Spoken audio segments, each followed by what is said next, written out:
keeping the trade strong.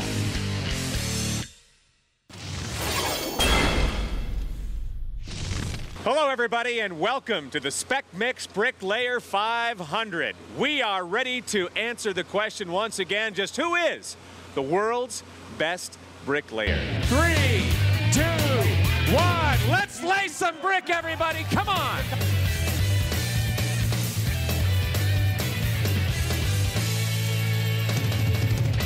He is the world's best bricklayer.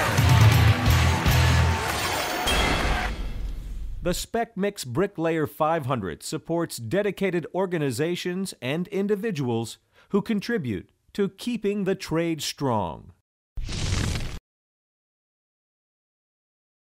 Standing over to my right is Bud Johnson. He's one of our judges with a lot of experience.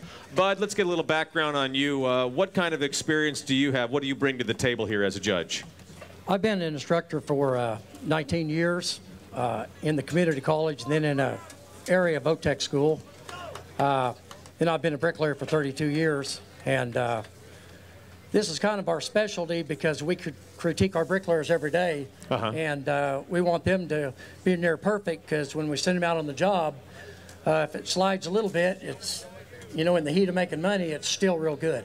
Now, let me ask you, what are you going to be looking for out here? As a judge, obviously, we've got $5,000 cash. We got a $50,000 Ford truck that's up there on the scaffold right there, and there's a lot of money on the line.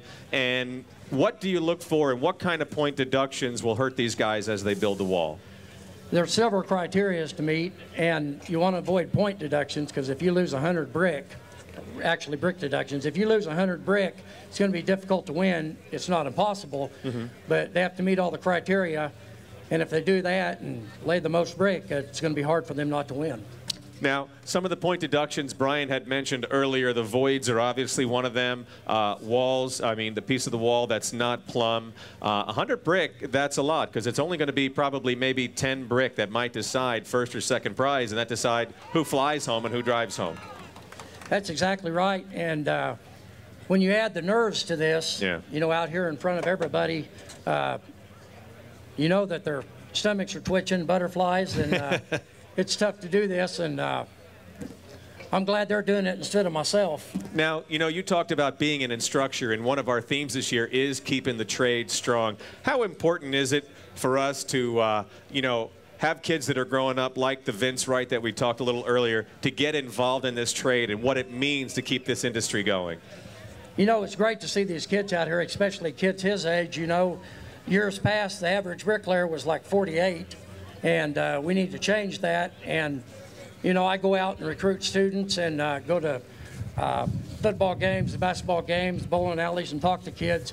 We've got to get some young people in the trade and keep them in there. And that's what we got to do. If we don't, we won't have bricklayers. All right. Well, Bud, thanks very much. I'm going to let you get back to your judges area over there. Appreciate you taking the time today. Thanks so much. Thanks for having me.